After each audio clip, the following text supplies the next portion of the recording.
1 million people signed up in 5 days, convinced they were chatting with something beyond human. But that surge wasn't just technology. It was history, philosophy, and centuries of wishful thinking colliding in one viral moment. How did belief in machine intelligence become our greatest illusion? The roots go deeper than you think, and what came next would change everything. In the 17th century, René Descartes pictured the human body as a clockwork machine, gears, springs, and levers animating flesh. Centuries later, Alan Turing sat at his desk and typed a question that would echo through time. Can machines think? These were not just technical puzzles. They were acts of longing, attempts to capture the mind, to bottle thought itself. Across generations, philosophers and mathematicians searched for a way to bridge the gap between mechanism and meaning. The dream of mechanical minds began not with code or silicon, but with the hope that reason could be built, piece by piece, into something that might one day resemble us. By the 1970s, optimism had run dry. The Lighthill report in Britain called artificial intelligence a dead end, and funding vanished almost overnight. Across the Atlantic, DARPA followed, and researchers scattered, some abandoning the field, others rebranding their work to survive. For decades, the promise of thinking machines sat on the shelf, waiting for a spark. That spark arrived in 2012, when a team led by Geoffrey Hinton used a deep neural network called AlexNet to dominate the ImageNet competition. Powered by consumer graphics processing units, their model recognized images with accuracy that stunned the field. Suddenly, AI was not just possible, it was scaling, and the dream felt alive again. On November 30th, 2022, a plain text box appeared online. ChatGPT did not look like a revolution, but within 5 days it had drawn 1 million users, faster than any product in history.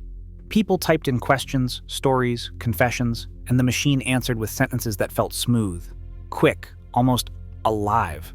It wrote poetry on demand. It debugged code in seconds.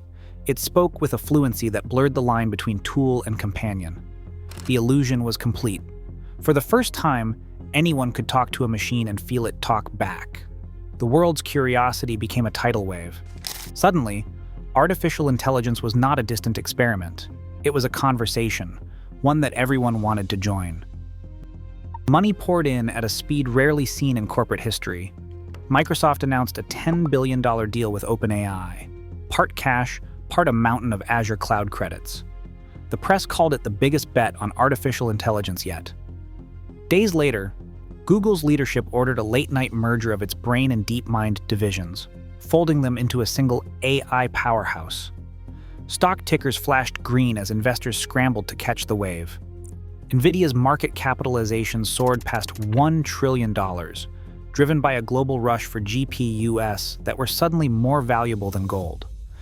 Startups with little more than a demo raised hundreds of millions of dollars overnight. Every boardroom wanted in, and every headline promised a future remade by code. The hype wasn't just in Silicon Valley, it was everywhere, fueled by capital, ambition, and the fear of missing out. Inside the books, the numbers looked unstoppable. But behind the scenes, startups and tech giants built their own funhouse mirrors. Cloud credits, billions of dollars worth, flowed from companies like Microsoft and Google into AI labs and were booked as revenue before a single real customer appeared. In investor reports, these credits counted as sales, inflating annual recurring revenue and making growth look effortless. Some startups even bought their own products with those same credits, creating a closed loop where usage and income circled back on themselves. Forensic accountants reviewing these deals found that headline investments often masked the reality. Only a fraction arrived as cash. The rest were locked into obligations to buy more cloud or hardware. Valuations soared on these manufactured figures. When journalists traced the money, they found revenue that was little more than a reflection, companies selling to themselves and calling it progress. Data centers in Oregon drew down enough water to empty local reservoirs, their cooling towers running day and night as GPU clusters trained the latest models. In Dublin, grid operators issued public warnings. AI workloads were now pushing Ireland's electricity supply to its limits. Each new model required more power than the last, single training runs burning through megawatt hours, equivalent to lighting up a small city for days. Meanwhile, supply chains buckled. NVIDIA's H100 chips were backlogged for months, with brokers reselling units at triple the list price. Inside the labs, engineers watched as models trained on their own synthetic outputs began to degrade. Rare insights vanished, outputs grew bland, and accuracy slipped away. Papers tracked the collapse. Distribution narrowed, diversity shrank, and the promise of endless scale began to look like a technical mirage. In Nairobi and Manila, workers sat in bare offices, scanning streams of violence and hate for less than $2 an hour. Their labor kept AI models clean, but the trauma lingered long after the screens went dark. Some described nightmares, others left with no support or recourse. As public outrage grew, lawmakers responded. In March 2024, the European Parliament passed the AI Act by 523 votes to 46, demanding transparency, data provenance, and human oversight. For the first time, the law required companies to reveal how models were trained and who paid the price. Today, algorithms still shape headlines and hopes.